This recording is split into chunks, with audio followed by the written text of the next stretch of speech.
A devastating incident kicked things off at the start of the series. We were introduced to a high school girl named Ok Chan-mi, who was making a video call with her twin brother, Park Won-suk. Even though they were twins, they went to school in different cities because Chan-mi had to train as a shooting athlete. In the middle of their video call, Won-suk was suddenly approached by someone. The connection cut out, and in a split second, Won-suk was dead.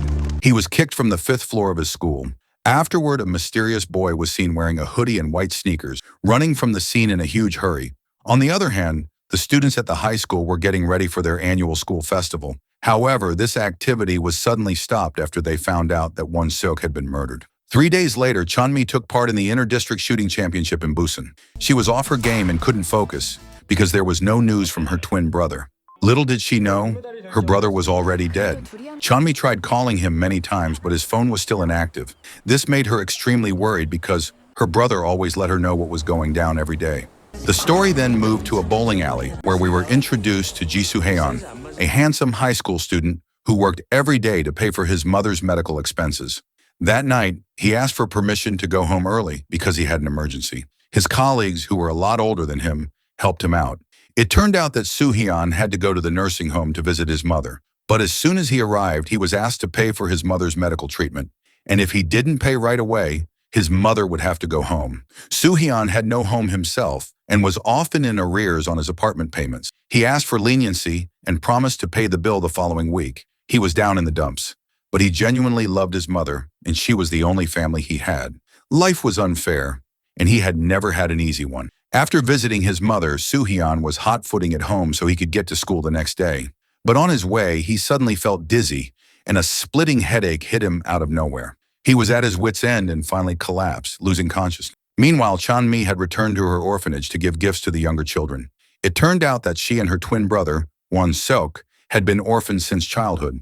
When she was 11, her brother, whose real name was Chang-yu, was adopted by a couple from Seoul, and his name was changed to Won-suk.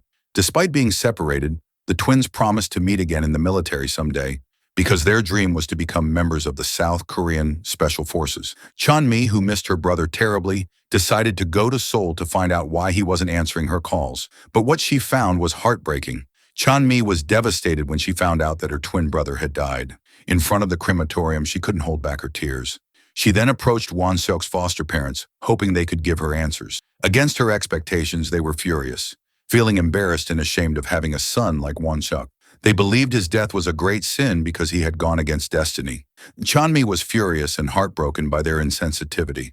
The police had already closed the case and determined that Won-suk had intentionally taken his own life. A police officer named Police Detective So Jung felt that something was fishy about the case, but unfortunately, she had no evidence to support her suspicions. On the other hand, Chan-mi was 100% certain that her brother had been murdered and asked for his cell phone to investigate the case herself. The police refused, but Chan-mi was dead set on finding her brother's killer and getting revenge. She decided to transfer to Won-suk's school. Meanwhile, Soo-hyun just regained consciousness in the hospital.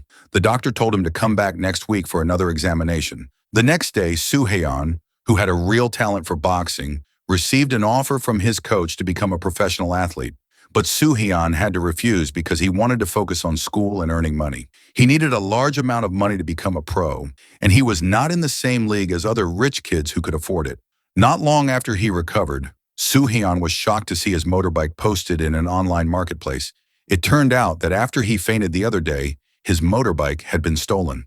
The bike was his bread and butter for work, so he was furious. He immediately went to meet the thief after borrowing his trainer's motorbike. When he got there, he was surprised to see that Chan-mi was the one who bought his motorbike. He immediately accused her of stealing it, but Chan-mi, who had already paid for it, was not having it. She challenged him to catch the thief and get her money back, and only then would she return the motorbike. But Soo-hyun let his guard down for a second, and Chan-mi immediately took off. Chan-mi went to her new apartment to pack up her stuff, but unfortunately, the thieves who sold the motorbike came back. They intended to steal the motorbike back and sell it again.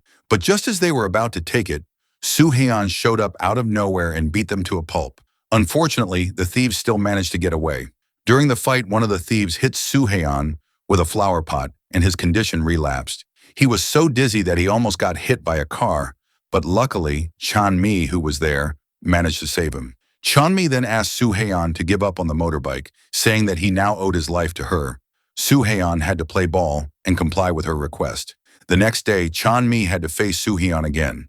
This time, their motorbikes almost collided, sending them both over the edge. Feeling a little bad, Soo-haeon lent his jacket to cover Chanmi's dirty clothes. When he saw her beautiful face, his heart was pounding in his chest. After that, they went to school together. When they arrived, gossip about Chanmi being Soo-haeon's girlfriend spread like wildfire since she was wearing his jacket. A student named Kook Ji-hyun was furious and jealous. How could a new student become Soo-haeon's girlfriend when she, feeling like a diva of the school, was always rejected? Chanmi was introduced by the teacher to the same class as Soo-haeon and Ji-hyun. After introducing Chanmi, the teacher announced that Ji-hyun was the winner of the district-level essay competition. It turned out that this sassy student was also sharp as a tack, but Ji-hyun still wasn't satisfied. She wouldn't be happy until Soo-haeon fell for her. And now she was green with envy because she was convinced that Chanmi was Soo-haeon's new girl.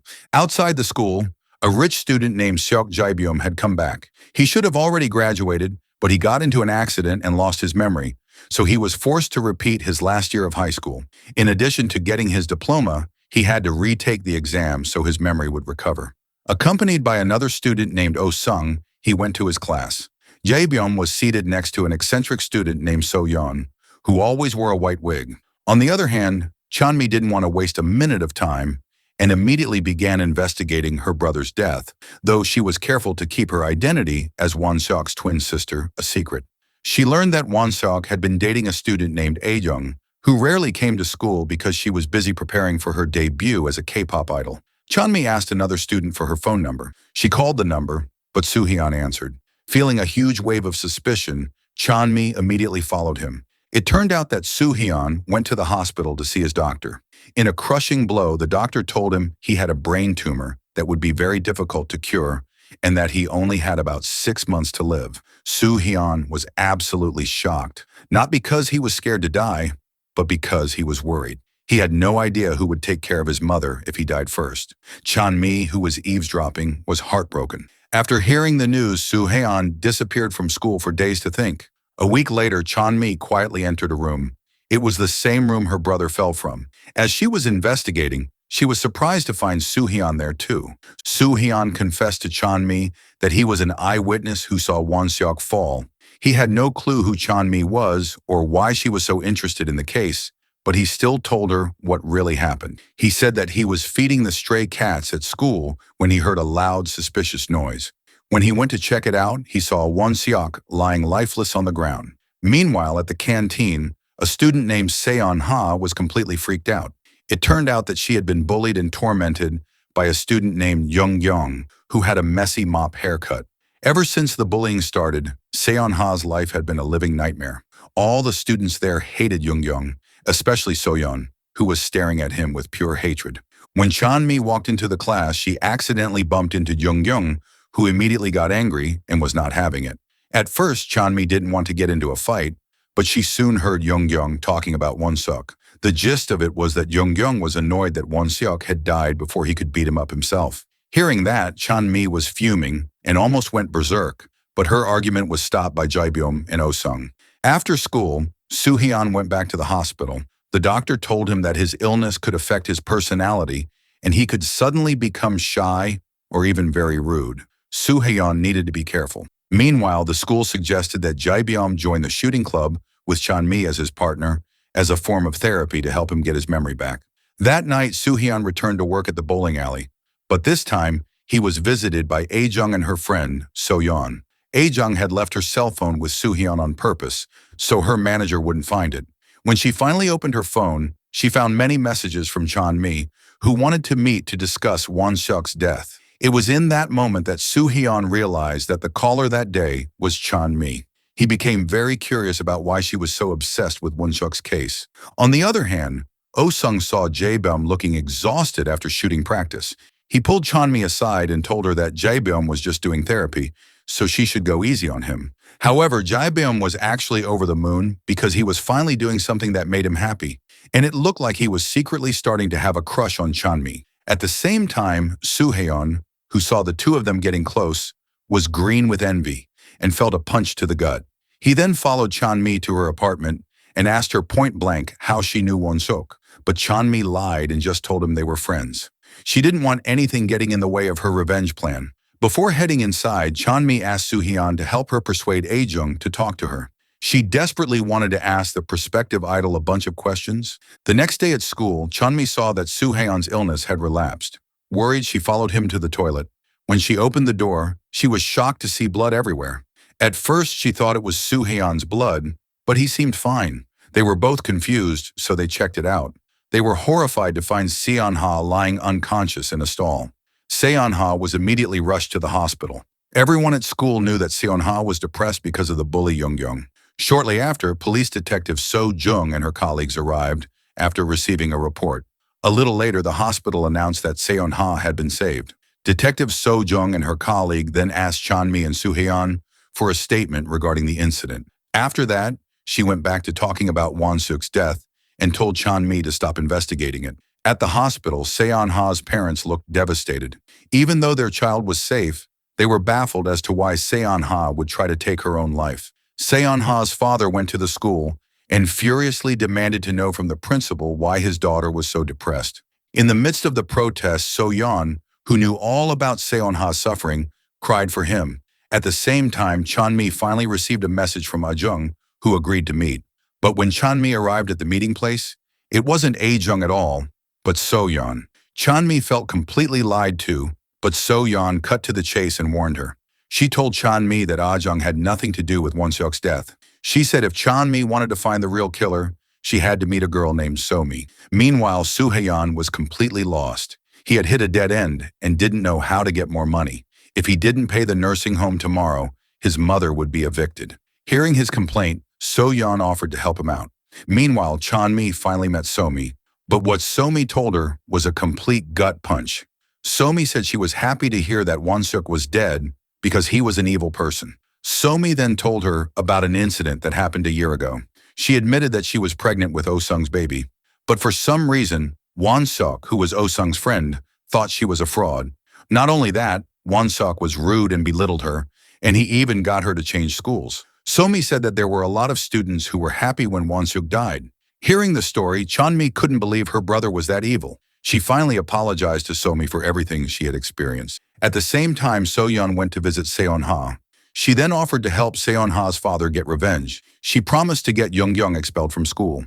After Seon-ha's father agreed, So-yeon met Soo-hyun. She told him that Seon-ha's father would pay him if he avenged Seon-ha by beating up Jung-young. Even though he desperately needed the money, Soo-hyun felt that this job was illegal and dangerous, so he refused So-yeon's offer. However, So-yeon was a force to be reckoned with and kept persuading him. She said that he would want to beat up Jung-young anyway, because he had saved her from bullying last year. At that time, Soo-hyun didn't hesitate to go to town on a group of kids, even a girl, to protect So-yeon. Thanks to Soo-hyun, the bullies immediately apologized to So-yeon. He even gave So-yeon the chance to get her punches in too.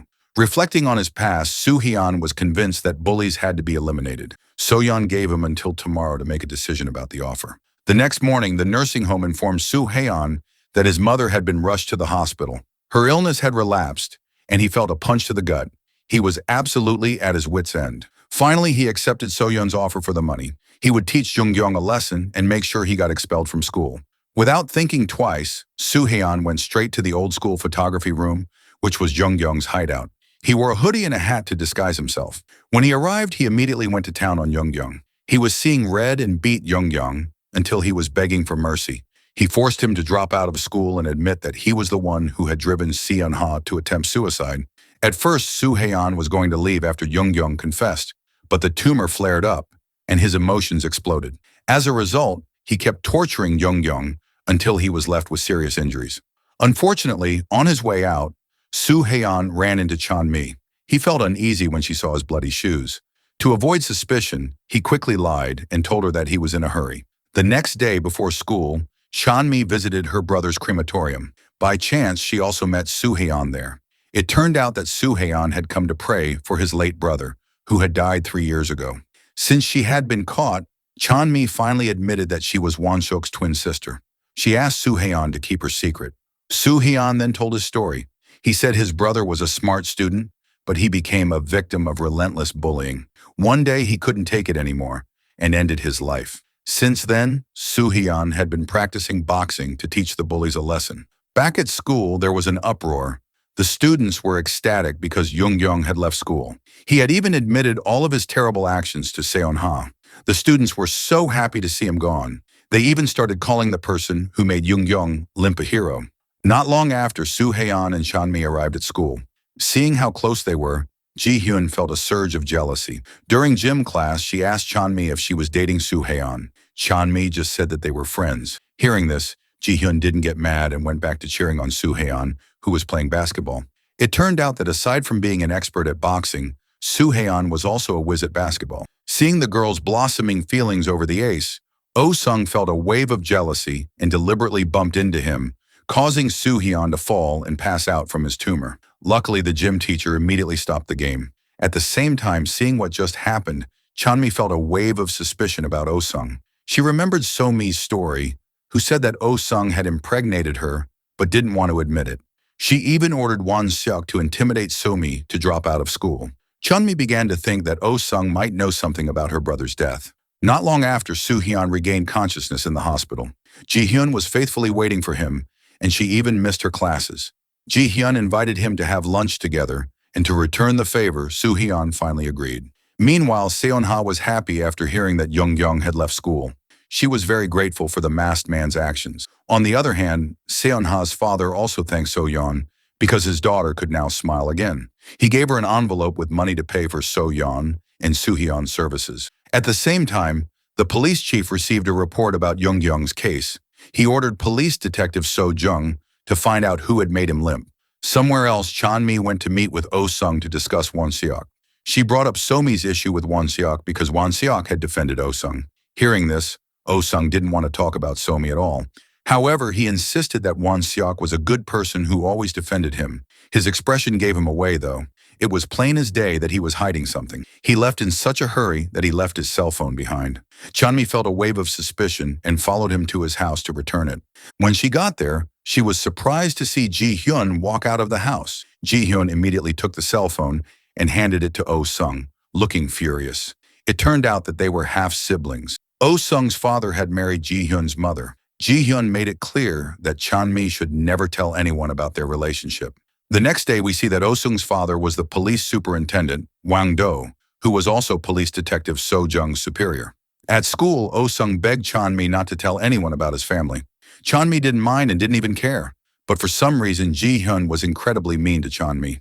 A moment later, the students were surprised by Jung-gyung's arrival at school, who had brought the police with him, but the students immediately circled and blocked the two police officers so their hero wouldn't be investigated. Instead, they told police detective So-jung and her colleague to investigate Jung-gyung's case, which had caused Seon-ha so much suffering. Looking at the CCTV footage, Detective So-jung and her colleague, Detective Jong-guk, found a female student who had stopped near the crime scene, and it was Chanmi. Outside of the school, some students were saying that the Young incident was linked to Won-seok's death. They wondered if the hero had taught Won-seok a lesson too.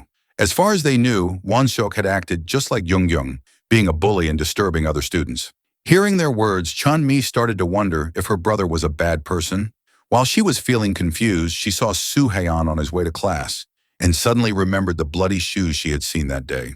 Curiosity got the better of Chanmi, and she went to Soo-hyun's place, which was on the top floor of a boxing gym. She went in quietly and took his shoes. Without her realizing it, Soo-hyun had already come home from school. Before entering his apartment, he fed his cat. Not long after, his illness relapsed, causing him to have a nosebleed. Seeing that, Chanmi thought that the blood on the shoes was probably from the nosebleed. However, since it was late, Chanmi took the shoes and ran away. The problem was, she didn't realize that Soo-hyun had already noticed her presence. When Chanmi arrived back at her apartment, she was met by police detectives So-jung and Jong-guk. They asked her about the CCTV footage. Chanmi admitted that it was her and that she had met So-hyun at that time. However, she lied about So-hyun's shoes because she wanted to investigate the bloodstains herself. That night, Detective So-jung and Jong-guk went to the boxing gym and interrogated Soo-hyun. They saw the bloody shoes and became suspicious because Soo-hyun was acting strange. The next day, Chanmi told Soo-hyun about the interrogation. Soo-hyun was a little disappointed because he was sure that Chanmi was the one who reported him. He also believed that Chan-mi had given his shoes to the police, but it turned out that Chan-mi returned the shoes and apologized for the misunderstanding. After getting his shoes back, Soo-hyun suggested that Chan-mi stop investigating Won-seok's death. He told her that Won-seok's death wasn't what she thought. Hearing this, Chan-mi was absolutely furious. After school, Soo-hyun tried to cover his tracks by throwing away the things that had been contaminated with Young-young's blood. But at his workplace, he was surprised by Detective So-jung's arrival. He panicked at first, fearing he would be caught. But Detective So-jung had just come to bowl with her boyfriend. In a shocking twist of fate, Detective So-jung's boyfriend was the doctor who treated Soo-hyun. A few days later, Chan-mi received a secret message in her school locker. The message told her to go to the school auditorium, but when she entered, a mysterious person attacked her from behind, and she immediately passed out. Not only that, but this mysterious person also opened her cell phone. Not long after, Chan-mi woke up in the hospital, completely disoriented. It turned out that Jae-bum was the one who had taken her there. Chan-mi thanked him for his kindness. But in her mind, she kept thinking about the person who had knocked her out. At the same time, Soo-hyun could finally breathe a sigh of relief after successfully paying off all of his mother's bills. The next day at school, Ji-hyun felt strange because everyone was looking at her with an evil glare. When she walked into class, she found out that her photo had been photoshopped into a scandalous pic. She felt completely humiliated and wanted to know who had done it. After investigating, she found the culprit, a student named Dayoon. But for some reason, Dayoon said she got the photo from Chan-mi. Chan-mi walked in at the worst possible time, and without a second thought, Ji-hyun immediately slapped her. Seeing Chan-mi get slapped, Soo-hyun immediately defended her and took her to a safe place. He then asked Chan-mi to return to her old school, saying that if she stayed, her life would be a living hell. He told her that this school was much more dangerous than she thought. After that, Chan-mi met with Dayoon to ask about the photos. Chan-mi realized that the photo was sent from her phone when she was unconscious. She was 100% certain that the person who hit her in the auditorium did it on purpose to frame her. That person must have something to do with Won-seok's death. Chan-mi then asked Jae-bum for help because he was the first to see her after she passed out. Jae-bum wanted to help and immediately asked the principal for permission to check the CCTV. In the recording, Jae-bum saw a mysterious man wearing a hoodie who entered the auditorium after Chan-mi. Unfortunately, the man's face could not be seen on the CCTV. Meanwhile, Ji-hyun looked upset because her secret had been revealed. Her status as Oh-sung's half-sister had spread to all the students. Ji-hyun immediately suspected that Chan-mi was the one who had spread the gossip about her. She and Oh-sung started to plot how to get Chan-mi to leave their school.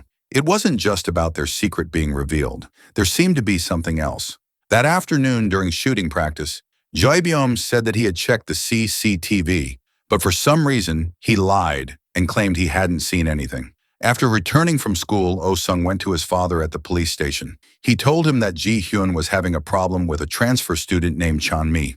He asked his father to find a way to make Chan-mi leave the school for good. As a first step, he told his father that Chan-mi lived in an illegal apartment where students weren't allowed to live. At the same time, Chan-mi got a message from Ji-hyun asking her to meet in the parking lot. When she got there, she was ambushed by some students who were paid to beat her up.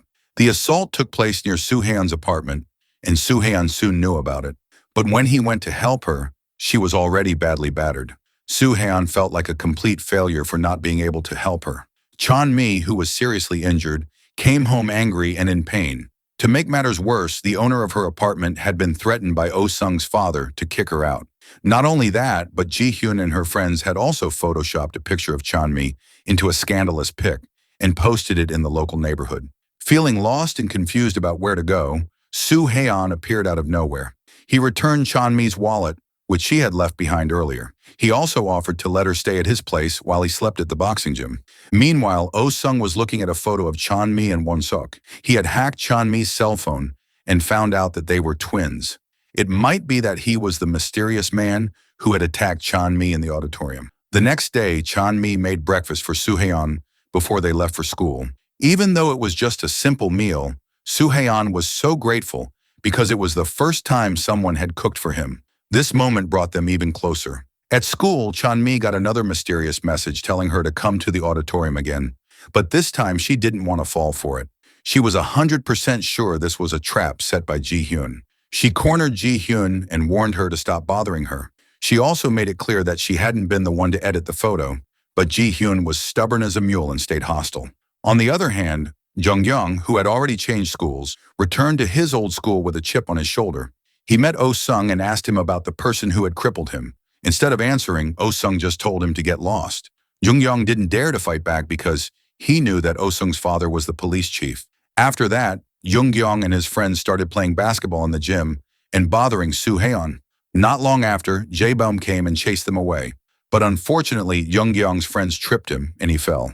Seeing this, Soo-hyun wasn't going to take it anymore. He thought Jung-young had learned his lesson, but he was wrong. So he gave him another brutal lesson he wouldn't forget.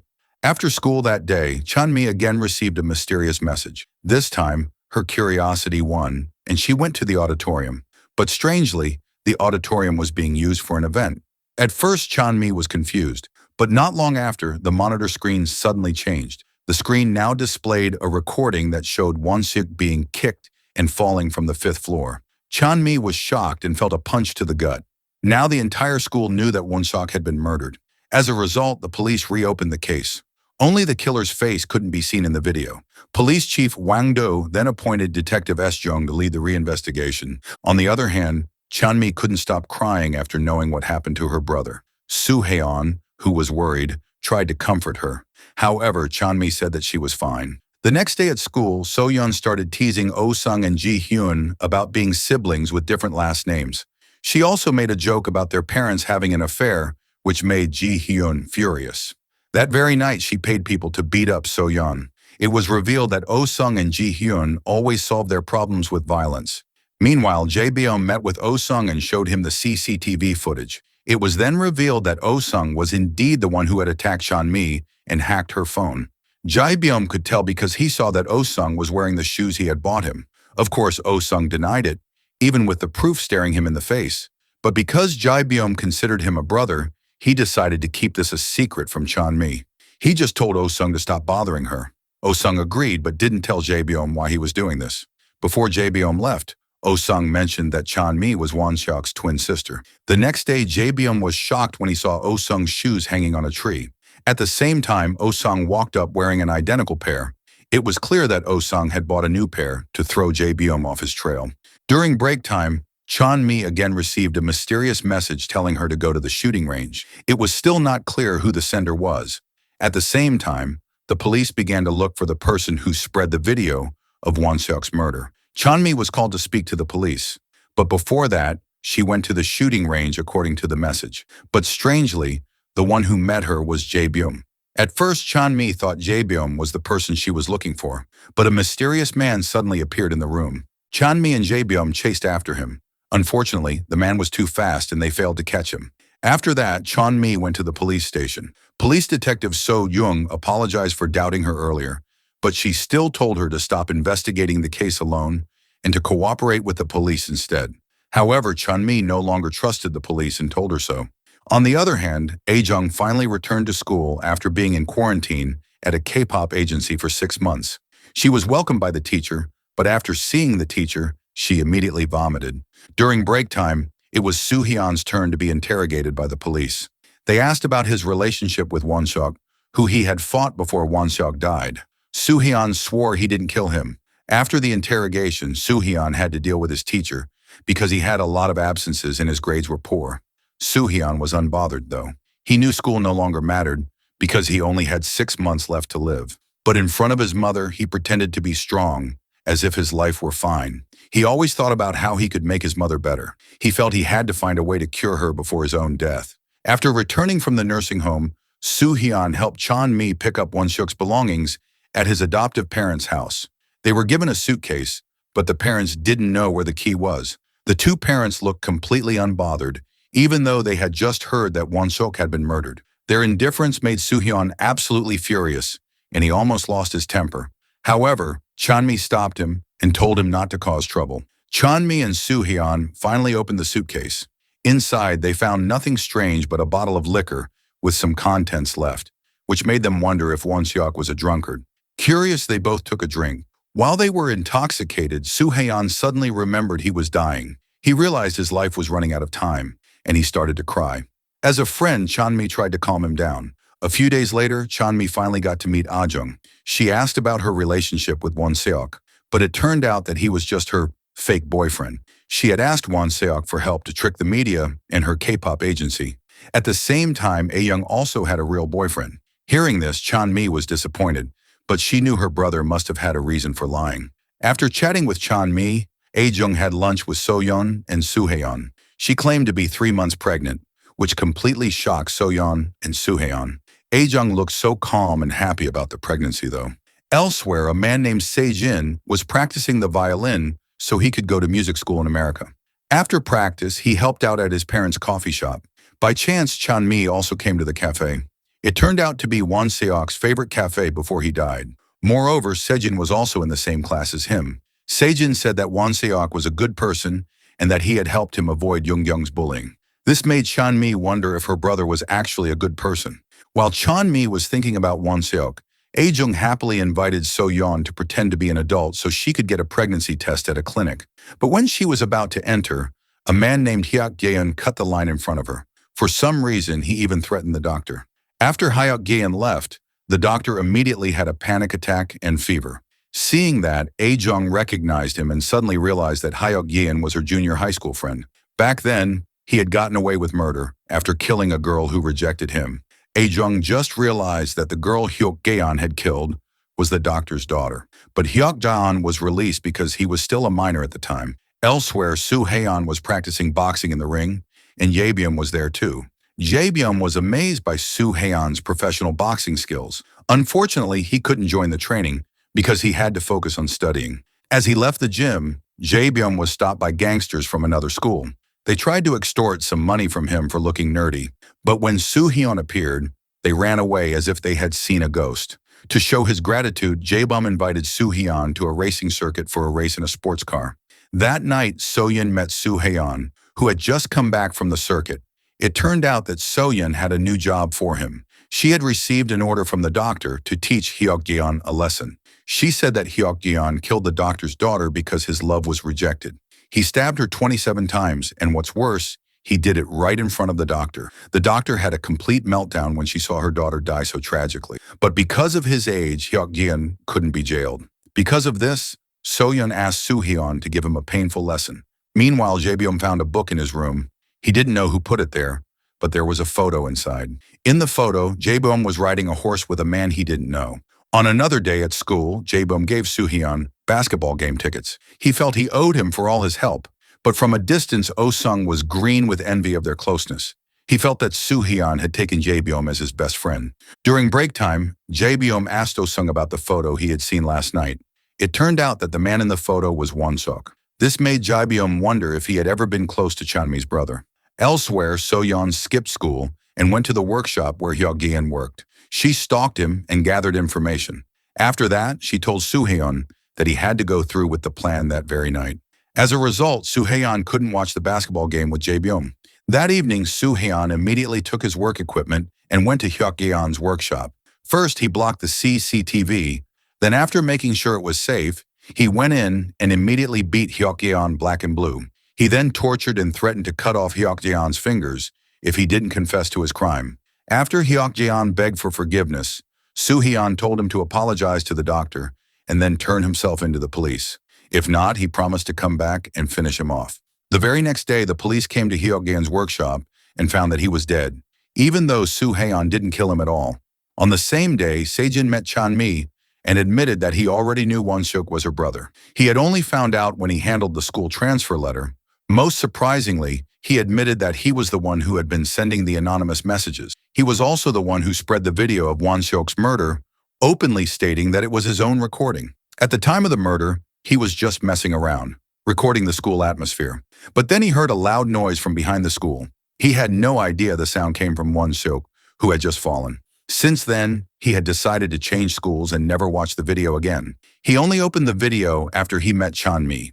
Interestingly, the person he suspected the most was Soo-haeon because he was the only one near the crime scene at that time. Meanwhile, Soo-haeon was apologizing to Jaebyum for not being able to make it to the basketball game. From a distance, Oh-sung was jealous of their closeness. He also burned photos of Jaebyum and Won Seok. For some reason, Oh-sung's movements made him look suspicious. It was very likely that he was involved in Won Seok's death. In a different place, the police found clues about Hyuk-jin's death. From the condition of the body, police detective So Jung concluded that the person who killed him was the same person who had tortured Young Young. They were both tied to a chair. Meanwhile, Chanmi continued to pay attention to Soo-Heon's shoes. According to Se-jin, the person at the crime scene at that time was wearing white shoes with red laces. And sure enough, Soo-Heon always wore those shoes. During break, the students were shocked to hear the news that Chanmi was Won-seok's twin sister. It was a complete mystery who spread it, but Ji-hyun used it as a golden opportunity to mock Chanmi. She said that Chanmi should just die too. Hearing that, A-jung and So-yeon, who were passing by, stopped Ji-hyun. But instead of stopping, Ji-hyun's words got worse. As a result, Chanmi, who was at the end of her rope, immediately beat her up. After the incident, Chanmi became closer to Ah-jung and So-yeon. Ah-jung finally started to open up about Won-seok, saying that he was a good person who always defended the weak, but ever since he got close to Oh-sung, he had changed into an arrogant student. It seemed that Oh-sung had influenced Won-seok, or perhaps he was threatened. Just like Ah-jung, Se-jin also said the same thing. They agreed that Won-seok had changed because of Oh-sung. Elsewhere, the police held an emergency meeting to discuss the cases of Young-yeong and Hyuk-geon. These two victims had something in common. They had both committed acts of violence, so it was likely that the perpetrator was a vigilante, but even so, he had still committed a crime. The police then interrogated Young-yeong and asked for a description of the perpetrator. According to Young-yeong, the person was a martial arts expert because his punches and kicks were very hard. Meanwhile, Chanmi wasn't sure who had killed her brother, but what was clear was that she suspected the person who killed her brother was the same as Hyuk-geon's killer, and that it could be Soo-Heon. Police detective So Jung also interrogated Soo-Heon, but instead of asking about the case, she asked about boxing techniques. It was clear that he wanted to prove Young-yeong's words were true, that the perpetrator was a martial arts expert. Meanwhile, Jae-bum suddenly woke up in a horse stable. He didn't know what had happened, and his head was so dizzy and in so much pain that he couldn't remember anything. But what was clear was that he knew he had ridden a horse with Won-seok back then. The next day, Oh-sung met with Chanmi and suddenly apologized for Ji-hyun's behavior. But it was clear that he had something evil planned. From his movements, it was obvious that Oh-sung was very cunning.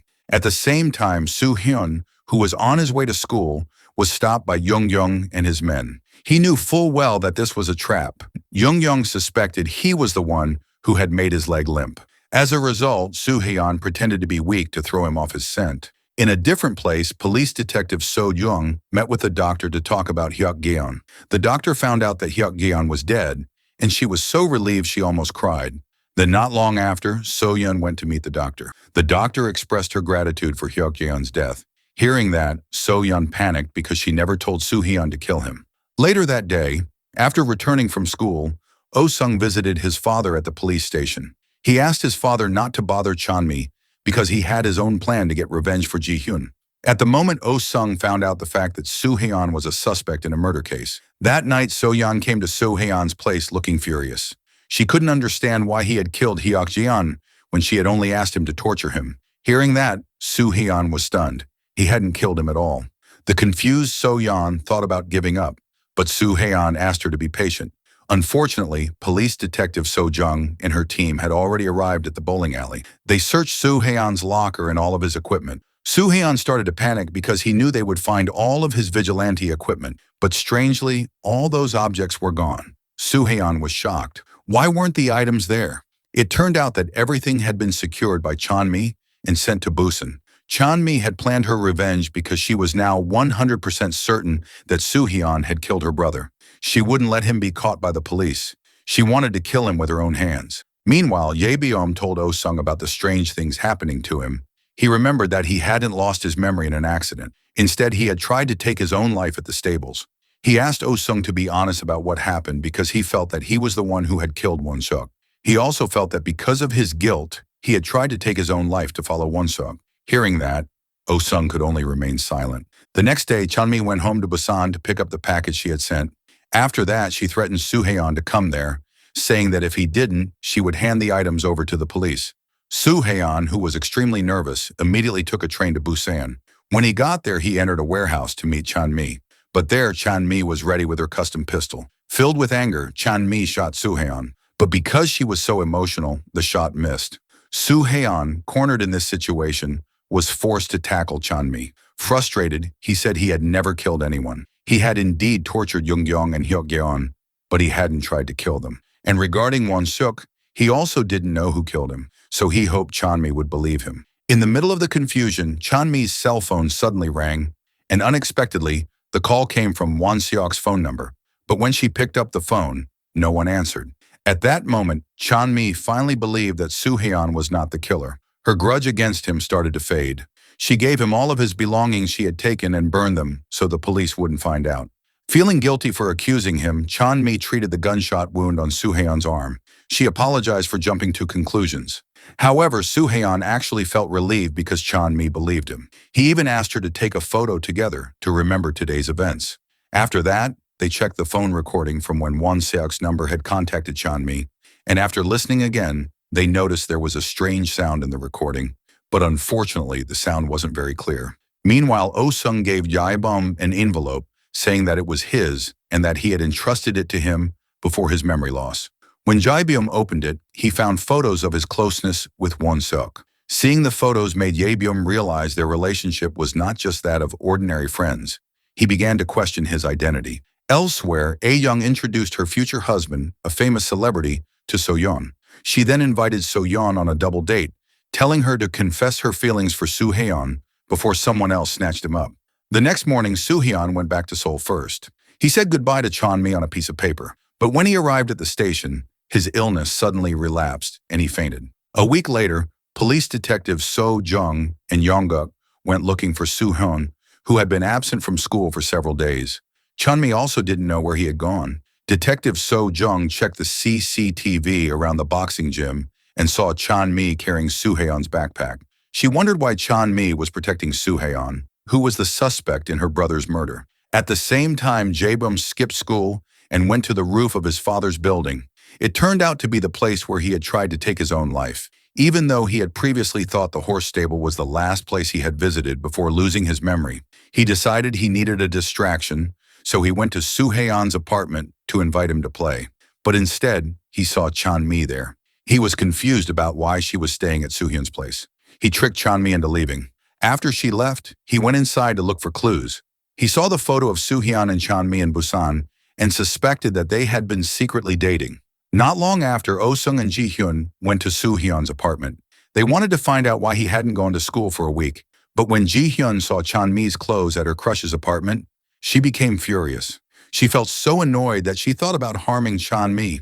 Jae-bum suddenly came out of the apartment and told Oh-sung and Ji-hyun that it was no longer Soo-hyun's residence because the only belongings left inside belonged to Chanmi. Later on a road near the school, Detective Jong-guk met with So-yeon and Ah-jung. He asked them about Soo-hyun, who had mysteriously disappeared.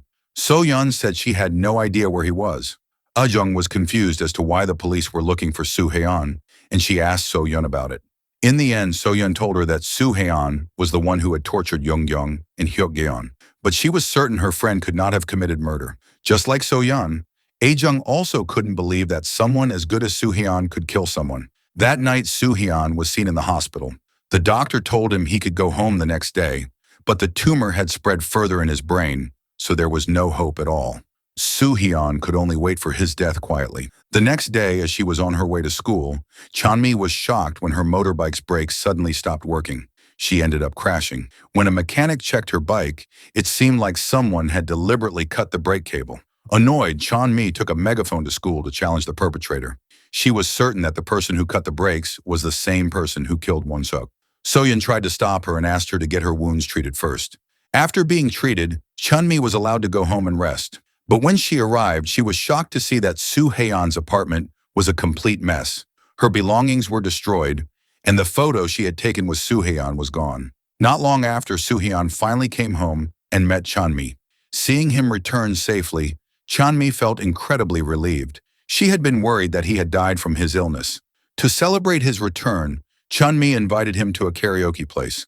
In the midst of all the chaos, they both needed a break from all the stress. When they arrived, they were surprised because Jae-bum, Ah-jung, and So-yeon had prepared a surprise, as it turned out that it was Chanmi's birthday. But here, So-yeon was green with envy, because Soo-hyun always seemed to smile when he was with Chanmi. At the same time, Oh-sung also came to the party. He then invited Jae-bum to have coffee after the event. Not long after, Oh Sung's cell phone rang with a ringtone that was very familiar to Soo Hyun.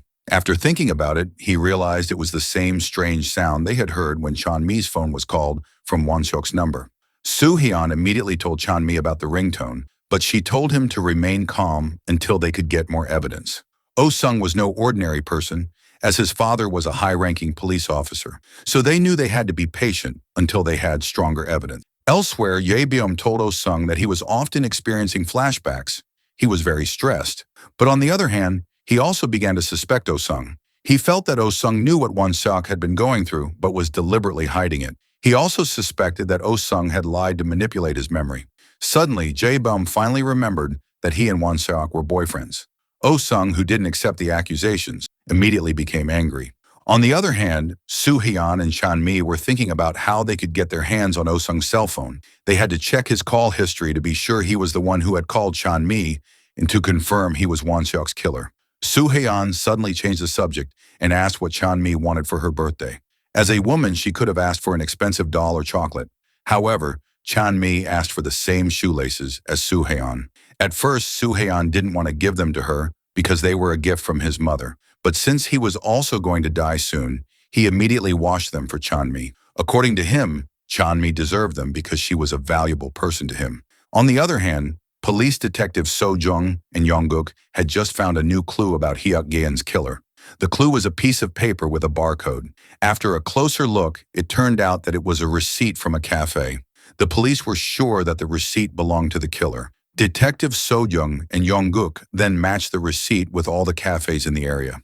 Jung-guk actually found the cafe, but for some reason he lied to Detective So-jung. On the other hand, at school, Soo Hyun, So-yeon, and Ae-jung made a plan to steal Oh Sung's cell phone. So-yeon diverted Oh Sung's attention so that Ae-jung could take his phone. Their plan worked perfectly. Unfortunately, upon checking, they didn't find anything on the phone because it turned out to be Oh Sung's new one. At the same time, Oh Sung, who had lost his phone, started to panic. He borrowed Ji-hyun's phone to track his phone, and the clues led to the toilet.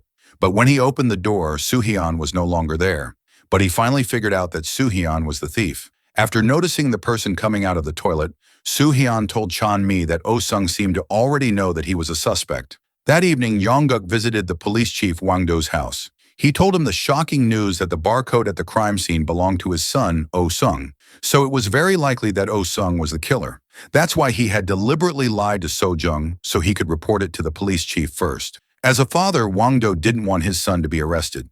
As a result, he told Jong-guk to keep this a secret until they had stronger evidence.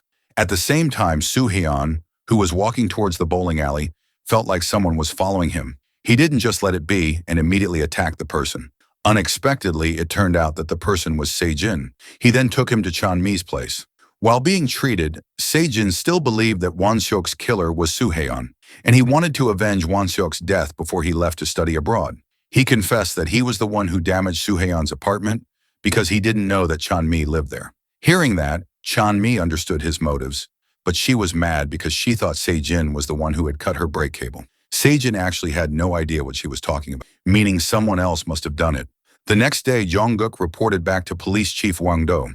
This time, he had found a stronger clue. He had tracked Oh Sung's cell phone when Hyuk-gaeun was murdered. It turned out that Oh Sung had deliberately left his cell phone at the cafe to create an alibi. With this evidence, Oh Sung should have been a suspect. However, Wang-do wanted to interrogate his own son to confirm it. Not long after So-jung saw Jong-guk coming out of the principal's office, she was shocked that Jong-guk had reported directly to the highest leader when he should have told her first. Feeling that something was wrong, she visited the cafe that Jong-guk had been investigating. She immediately asked for the CCTV footage. That's when she finally found out that the evidence pointed to Oh Sung, the son of the police chief. As a result, she became furious and let Jong-guk have it. Meanwhile, at school, Soo Hyun pretended he wanted to study with Ji-hyun because he had missed lessons. But he had another goal. At the same time, Chan-mi asked Jae-byum for help in introducing her to Oh Sung. Her reason was that she wanted to apologize for her fight with Ji-hyun yesterday. On the other hand, So-yeon was visited again by Seon-ha's father. Apparently, Jung-young was bothering his daughter again. He asked for help so that So-yeon would teach him another lesson. But because the situation was chaotic, she was forced to refuse. Meanwhile, Jae-byum and Oh Sung were waiting for Chan-mi at the cafe, where she said she wanted to meet. But it turned out all this was a trap. Chan-mi had deliberately made Oh-sung leave the house so that Soo-hyun could search his room because he had succeeded in convincing Ji-hyun to study at her house to study. To buy some time, he told Ji-hyun to make him instant noodles. As someone who was head over heels in love, Ji-hyun was on cloud nine. She even bragged to Soo-hyun that she had won a cooking competition. But here's the catch. Before cooking, Ji-hyun made a post on Instagram that showed her location. As a result, Oh-sung knew Soo-hyun was at his house, and he immediately went home like a bat out of hell. Unfortunately, Soo-hyun failed to find Oh-sung's old phone. Just as Oh-sung got home, he immediately attacked Soo-hyun, trying to hit him with a flower pot. But before he could, So-jung arrived and caught him red-handed. Not long after, Soo-hyun got the news that his mother had been rushed to the hospital again. He panicked and went there immediately. He was at his wit's end because his hospital costs had gone through the roof. Hearing the news, Chan-mi was heartbroken, but she couldn't help him. That night, Oh-sung was interrogated by police detective So-jung. However, since there was no direct evidence, he was able to go home. But instead of going home, he went to see Young-gyung. He firmly told him that Soo-hyun was the one who had made his leg limp. On the other hand, Soo-hyun, who was currently up to his ears in trouble, asked So-yeon for a job. He would do anything to pay for his mother's medical expenses. But because of the risk, So-yeon was forced to refuse. However, Young, who felt sorry for Soo-hyun, secretly approached Seon-ha's father and took the job from him. Without a second thought, Soo-hyun went to Young-gyung's base camp. But just as he was about to make his move, a car showed up, and he got a bad feeling about it. He didn't know that Oh-sung and Young-gyung had set a trap for him. Before continuing, let's rewind the tape to one day earlier. That day, Soo-hyun showed Chan-mi the photos he had stolen from Oh-sung's room. The photos showed Jae-byum, Oh-sung, Sejin, and Won-seok. The four of them used to be close friends, but their friendship seemed to have been on the rocks because of some problem. On the other hand, Oh-sung realized that his photos had been stolen. He was furious and wanted to give Soo-hyun a piece of his mind. Before leaving for school, his father warned Oh-sung to focus on studying so he could get into college. As the police chief, he didn't want his son to go to jail because that would be a huge embarrassment. Hearing that, Oh-sung thought about setting a trap for Soo-hyun so that Soo-hyun would be the suspect. So he made a plan with Young-gyung. He would have Soo-hyun arrested by the police, and he would be free from the charges. Elsewhere, Chan-mi showed Jae-byum the photo of his friendship with Won-seok, Sejin, and Oh-sung. But Jae-byum said that he didn't remember being close to them. He couldn't even recognize Sejin at all. Curious about the photo, Jae-byum finally asked Oh-sung. However, Oh-sung didn't want to answer and seemed preoccupied with something. He was seen posting something on the internet. It didn't take long for the post to go viral because it contained photos of Ji-hyun's daily life. Ji-hyun immediately asked him to delete all the posts. It seemed that Oh-sung, who had a cunning mind, was planning something big. Elsewhere, Jungkook seemed to feel guilty towards So-jung. To make it up to her, he treated her to a popular restaurant near the office. Besides treating her, he also told her that he had found a video on the roof of Hyuk-jae's workshop. In the video, one person enters through the front door, and 15 minutes later, another person enters through the back door. So the conclusion was that two people entered Hyuk-jae's workshop that night before he was murdered. This meant that one of them was the perpetrator, or they might be in it together. On the other hand, Jung-young deliberately bothered Seon-ha so she would report him to her father again. That way, her father would hire the services of So-yeon. It turns out that all of this was part of a master plan cooked up by Oh-sung and Jung-gyung. That night, Seon-ha reported the incident to her father. She didn't realize that Oh-sung was secretly eavesdropping on their conversation. Without missing a beat, Oh-sung immediately made plans with Jung-gyung. He told him not to fight back when Soo-hyun started attacking. He wanted to record all of his brutality so it could be used as evidence to the police. Meanwhile, Chan-mi was learning to drive with Jae-byum. The reason was that she wanted to be able to drive to dispose of her brother's killer's body one day in a very far place. Because Jae-byum already knew a lot about Chan-mi's secrets, he finally spilled the beans. It turned out that he also used to have an identical twin brother. However, when he was in middle school, his twin died of heart disease. Strangely, even though his twin had died, Jae-byum still felt his presence, so he could understand Chan-mi's feelings about Won-seok's death. Back to the present time, when Soo-hyun was about to take action to beat up Jung-gyung, but without his knowledge, the hospital had just declared that his mother could not be saved anymore. They tried to inform Soo-hyun, but his cell phone was unreachable. As a result, they called Chan-mi's number instead. Chan-mi, who didn't know Soo-hyun's location, panicked and finally asked Jae-beom, So-yeon, and Ae-jung. This was where they knew that Soo-hyun was in a pinch. Ae-jung felt guilty for letting Soo-hyun take the job, but because there was no more time, she told them where Soo-hyun was, and without further ado, they immediately went there. It turned out that Young-gyung had prepared a hidden camera that was being broadcast live. To prevent Soo-hyun from falling for the trap, they had to stop him immediately. Unfortunately, Soo-hyun had already started his action without noticing the camera. Without a second thought, he immediately hit Young-gyung. Just then, Oh-sung went in there to stop it and opened the mask. However, unexpectedly, it wasn't Soo-hyun, but Jae-beom. It turned out that a few minutes earlier, Soo-hyun had swapped positions with Jae-beom to trick Oh-sung and Young-gyung. On the other hand, Soo-hyun was already in the car, crying over his mother's death. He felt shocked, sad, and angry. He felt that life was just kicking him when he was down. Meanwhile, police detective So-young and her team arrived at the scene. Oh-sung tried to escape, but he was too late, and the police stopped him. He had no choice but to provide information. The same went for Jae-beom and Young-gyung, who were still there. The next day, Soo-hyun's friends came to the funeral home to express their condolences. They were all heartbroken, knowing how hard he had worked for his mother. At the same time, Jae-beom's mother arrived at the police station to help Jae-beom with two top lawyers, but Jae-beom felt that it was no big deal and that he could handle it himself. In the interrogation room, Jae-beom lied, saying that he wasn't the real perpetrator because that night he had been drunk and just looking for a fight with Young-gyung. Meanwhile, Jungkook interrogated Young-gyung in a different room. He immediately concluded that Young-gyung was bothering Seon-ha again, which was why the vigilante had come to teach him a lesson. After that, Sojung and Jungkook interrogated Oh-sung. The cunning boy claimed that he did the live streaming because he wanted to go viral. However, the detectives were not buying it. Seeing that he was suspected, he admitted that Soo-hyun was the one they were looking for. On the same day, Sojung and Soo-hyun's doctor, her boyfriend, came to Soo-hyun's mother's funeral home to offer their condolences. After they left, Chanmi and the others tried to lift Soo-hyun's spirits by accompanying him to lunch. He looked like he had run out of tears because he had been crying all night. He knew this would happen sooner or later, so he tried to stay strong. After lunch, they took the ashes to the cemetery. Besides praying for his mother, they also prayed for the late Won-seok. Before going home, So-yeon was curious about Won-seok's killer.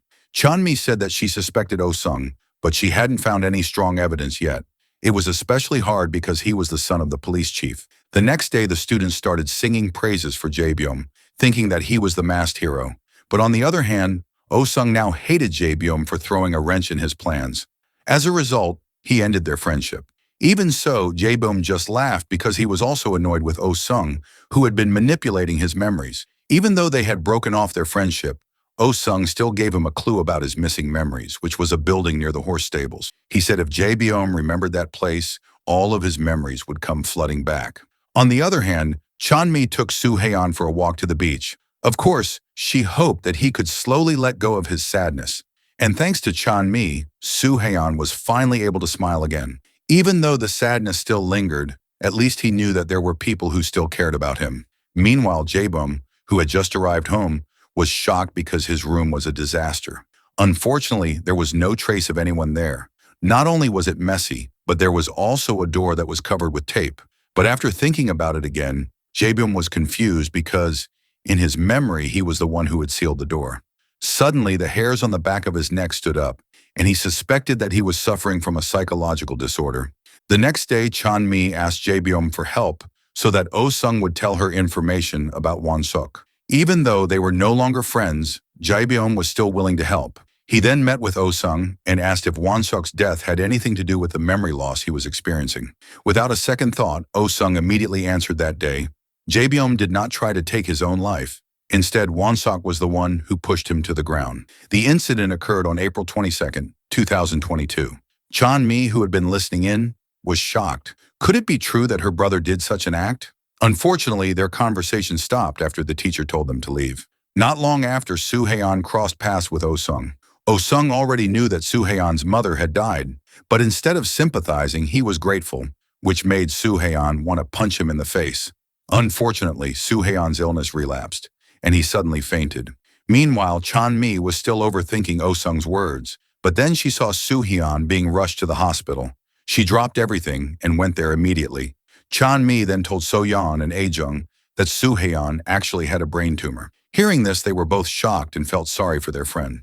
Luckily, Soo-haeon's condition improved after being treated, and he only needed a rest. On the other hand, Jae-beom still wondered why Won-seok wanted to kill him in the first place. He felt frustrated because the information he had was all over the place, and he was probably given a lot of fake information by Oh-sung. That night, Chan-mi pondered alone near the lake. She felt guilty for bringing so many problems into Soo-haeon's life, so she decided to throw in the towel and return to Busan. She wanted to give up on investigating her brother's death, especially after learning that Won-seok was the one who had made Jae-beom lose his memory. On the other hand, Soo-haeon, who had just woken up from his fainting, tried to call Chan-mi, but she didn't pick up.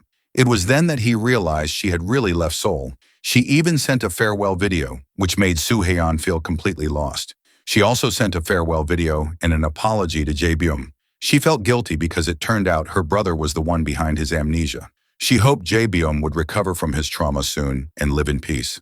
Even though Chan-mi was gone, Soo-haeon was still curious about Won-seok's case. He went to Oh-sung's house to settle the score, but before he could enter, Young-gyong suddenly came. He invited Oh-sung to his place to discuss something. Here, Soo-haeon was shocked when he saw Oh-sung's shoes.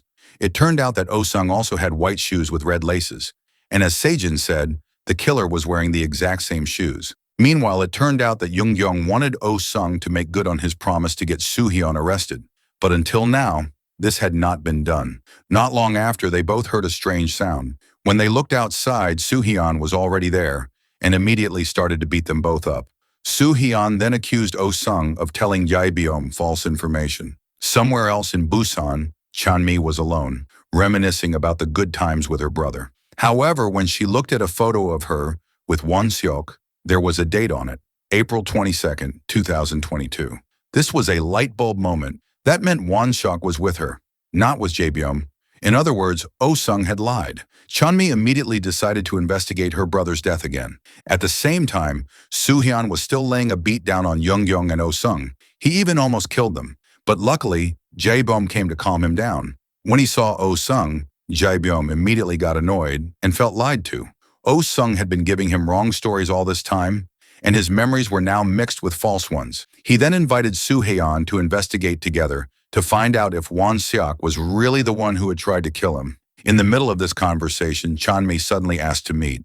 Upon meeting, without further ado, she immediately showed them the photo of her and Won-seok in Busan. From this photo, it was crystal clear that Won-seok was with her on April 22nd, meaning he wasn't the one who tried to kill Jae-beom.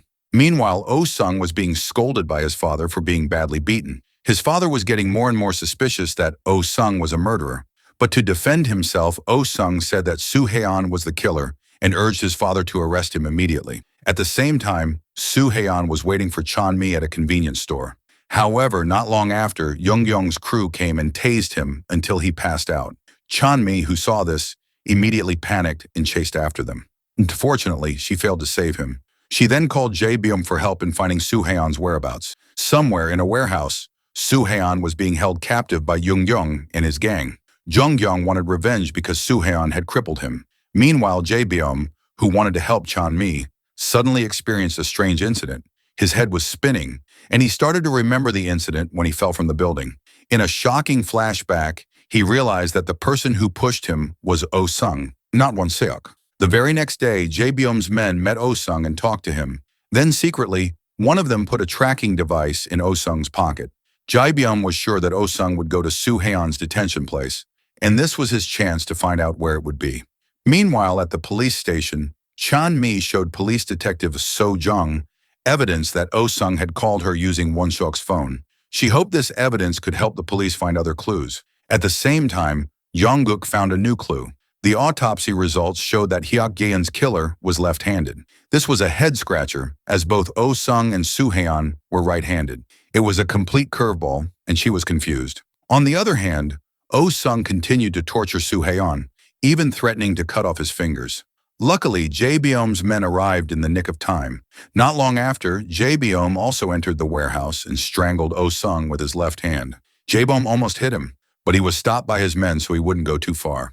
After teaching Oh-sung a lesson, Jae-beom invited Soo-haeon to go home, but before that, he signed a payment note for the hired thugs. Strangely, he wrote another name, his twin brother's name, with his left hand. But because the gangster protested, he rewrote the signature with his right hand. This time, he wrote his real name, Jae-byum. Seeing that, Soo-hae-on was filled with questions. Meanwhile, at the police station, police detective So-jung in Yongguk managed to track the cell phone that called Chan-mi using Won-seok's number. So now they just needed to look at the CCTV in the area to find the culprit. On the other hand, So-yeon said goodbye to Chan-mi because she would be moving cities soon. She felt the police were closing in on her, suspecting her of being a case broker. So before she was proven guilty, she wanted to get out of the city. However, she advised Chan-mi to continue to stand by Soo-hyun, who was terminally sick. Meanwhile, at the police station, Oh-sung was determined to go there, even though the police were suspicious of him. He told his father that all these cases would be revealed soon. He also said that Ji-hyun had something to do with all the chaos. It turned out that Oh-sung had secretly liked her since middle school, but his father married Ji-hyun's mother instead. That way, he couldn't express his feelings. His father was shocked by Oh-sung's confession, but he firmly told him that whatever the reason, he couldn't date his own sister. At the same time, Ji-hyun was suddenly invited to go for a walk by Jae-byum, and because she was bored, she was okay with it. In a different place, Chan-mi told Soo-hae-on that Hyuk Jae-on's killer was left-handed. That was the smoking gun the police had found. Suddenly, Soo-hae-on remembered Jae-byum signing with his left hand. He also felt something was strange when Jae-byum had strangled Oh-sung with his left hand. And what was even stranger was that he had written his twin brother's name on the payment note. Suddenly, Chan-mi remembered the story of Jae-byum, who once had a twin but had died. Meanwhile, Jae-byum took Ji-hyun to a park. Here she was surprised because Jae-byum's previously friendly attitude had changed to an indifferent one. Feeling something was fishy, she asked to be taken home. However, Jae-byum told her to be quiet. If not, then he would reveal the forbidden love between Oh-sung and her. Jae-byum even knew that Oh-sung had once forced her to kiss him. It turned out that Jae-byum had deliberately brought her there to lure Oh-sung. And after he came, the mystery began to be revealed. The reason Oh-sung had pushed Jae-byum was that Jae-byum had a video of him forcing Ji-hyun to kiss him. If that video went public, it would be a huge embarrassment for Oh-sung's family. Upon hearing that, Ji-hyun, who was embarrassed, immediately left. Oh-sung could only stare. Jae-byum then urged him to tell him who Won-seok's real killer was. Then with a trembling voice, Oh-sung said that Jae-byum was the one who killed Won-seok. At this point, no one knew who to trust. The next day, Chan-mi and Soo-hae-on checked the footage recorded by Se-jin. They wanted to confirm whether the person who pushed Won-seok was left-handed or not. It turned out to be true. The killer pushed him with his left foot, which meant that the perpetrator was most likely Jae-byum, who was left-handed, or in this case, left-footed. To make sure, Soo-hae-on invited Jae-byum to lunch. He wanted to know if Jae-byum was really left-handed. When Soo-hae-on went to wash his hands, Jae-byum secretly took his cell phone, which Soo-hae-on saw in the reflection of the glass. Jae-byum went to the restroom and turned the phone off. Then he pretended to report to the waiter that Soo-hae-on had lost his cell phone. Soo-hae-on then told Chan-mi everything, and to confirm their suspicion, they had to think on their feet. They decided to buy a second-hand cell phone that looked similar to Won-seok's. After that, Soo-hae-on went to Jae-byum's house, pretending to just be visiting. At the same time, Chan-mi took a photo of the new phone and sent it to Jae-byum anonymously. Soo-hae-on could see the panic in Jae-byum's eyes, and he was immediately asked to leave. Jae-byum then went to the stables to check something. It turned out he wanted to make sure if Won-seok's cell phone, which it turned out that he had hidden, was still there. Apparently, the cell phone was still there.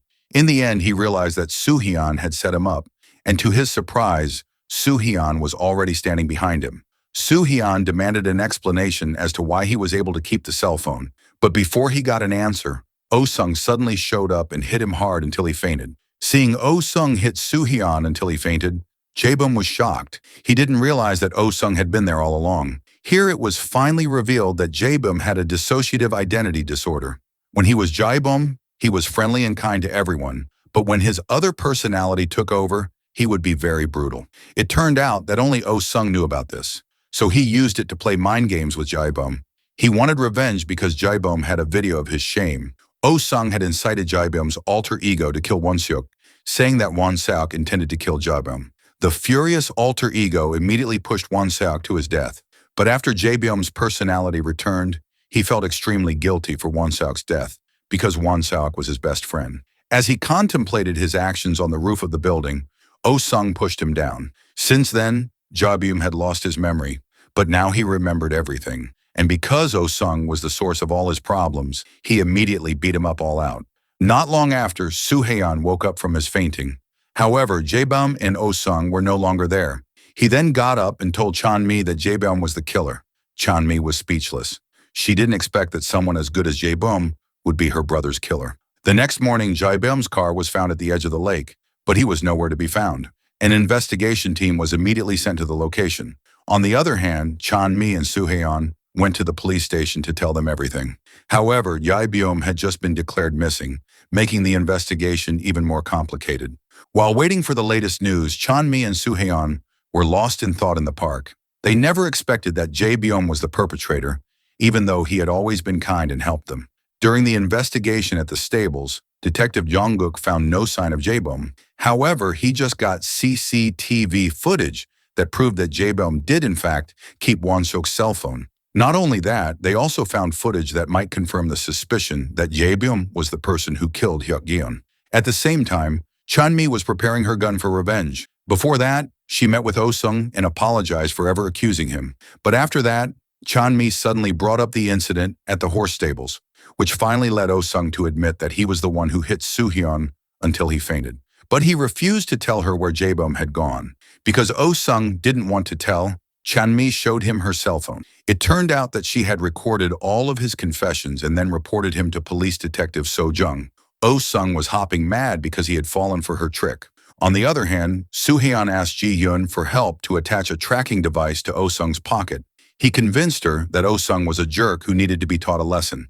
He wanted to find out whether Oh-sung was hiding Jae-bum because Oh-sung was the one who could manipulate his personality.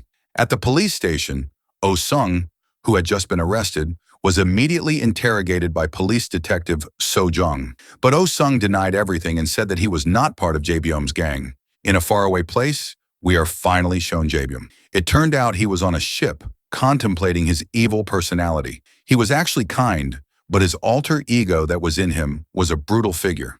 To forget everything, he threw away Won-suk's cell phone and intended to run away abroad.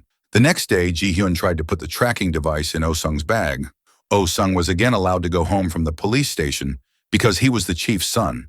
At this point, he suspected Ji-hyun was Chan-mi's accomplice. Outside the city of Seoul, So-yeon was now a convenience store cashier. He then got news from Ae-jung and Chan-mi that Jae-bum was Won-suk's killer. Coincidentally, So-yeon, who was resting, suddenly saw Jae-bum at the harbor. Meanwhile, Se-jin returned to Korea even though he had been accepted to a school in America. It turned out he felt uneasy because Won-suk's case was not yet finished. He finally confessed to Chan-mi that he was a gay man and used to date Won-suk. At that time, when he was on a date with Won-suk, Oh-sung secretly recorded their activities. Since then, Oh-sung blackmailed Won-suk into obeying all his orders. Won-suk was even willing to bully other people as long as Oh-sung didn't spread the video. Hearing Se-jin's story, Chan-mi was shocked because this case was crazier than a bag of cats. At the police station, the digital forensics expert stated that Jae-bum was Hyuk-geon's killer. Meanwhile, Chan-mi finally found Jae-bum's location from So-yeon. When she got there, she immediately pointed her gun at him in a rage. Before pulling the trigger, she wanted an explanation as to why he killed her brother, who was his best friend. Full of guilt, Jae-bum explained that he had a split personality. Oh-sung manipulated his alter ego to kill Won-suk. Every time his personality changed, he couldn't remember what had happened. To atone for his sins, Jae-bum asked Chan-mi to kill him right away. However, before she could pull the trigger, his alter ego suddenly came out and immediately attacked Chan-mi until she fainted. When Chan-mi woke up from her fainting shortly after, Jae-bum's alter ego had pointed a gun at her. While pointing the gun, Jae-bum recounted the incident several months ago. At that time, Jae-bum intended to pick up Soo-haeon to watch basketball, but instead, he saw Soo-haeon enter Hyuk-geon's workshop. Because he was curious, he secretly followed him, and it was there that he witnessed Hyuk-geon being tortured to death. But after Soo-haeon left, Hyuk-geon saw Jae-bum's face, and because they were both wearing black clothes, Hyuk-geon accused him of being the perpetrator.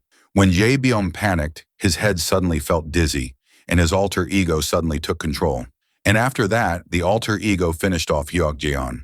After hearing the story, Chan-mi tried to convince him that Jae-bum was a good person, so she persuaded the alter ego to come out of his twin's body. She said that she really respected Jae-bum because he was always nice to everyone, and that she had now forgiven him, because from the start, the one who killed Won-suk was not Jae-byum, but the alter ego. Hearing Chan-mi's words, Jae-byum's head immediately turned dizzy, until finally Jae-byum's personality returned. After remembering the memories with Chan-mi, Jae-byum, who felt a wave of guilt, tried to end his own life. However, Chan-mi stopped him, and that's when Jae-byum was touched. Chan-mi still cared about him, even though his alter ego had killed her brother. In the end, Jae-byum decided to surrender himself to the police. Even though his alter ego was the one who killed Won-suk, Jae-byum felt responsible. After all, it was his body that committed crimes. On the other hand, Soo-hyun received a message from Ji-hyun asking him to go up to the school roof, but when he got there, Oh-sung had already taken Ji-hyun hostage because he was caught installing a tracker in his bag. If Soo-hyun wanted to save her, he had to kneel down and apologize. If not, then Oh-sung would kill Ji-hyun. Soo-hyun finally knelt down and apologized. However, instead of letting go of Ji-hyun, the scoundrel attacked Soo-hyun, and a fight ensued between them. Because of this, Oh-sung fell from the roof and injured his head so badly. Seeing that, the students were shocked beyond belief. They thought that Soo-hyun had deliberately pushed Oh-sung off the roof. Meanwhile, Oh-sung was immediately rushed to the hospital. But when everyone accused Soo-hyun, Seon-ha was not willing to let her hero go to prison. As a result, she revealed the fact that Soo-hyun was the one who had crippled Jung-gyung. As a result, everyone praised him as a hero for the oppressed. In addition, news about Jae-byum also went viral and caused an uproar in the entire school. Shortly after, police detective So-jung and Young-guk came to find out who pushed Oh-sung off the roof. However, the students agreed to protect Soo-hyun, so they lied to the police. As a result, the case was closed. At the end of the story, the third-grade students graduated. Chan-mi was successfully accepted into the Marine Corps. Meanwhile, Soo-hyun became a legend and was crowned a school hero.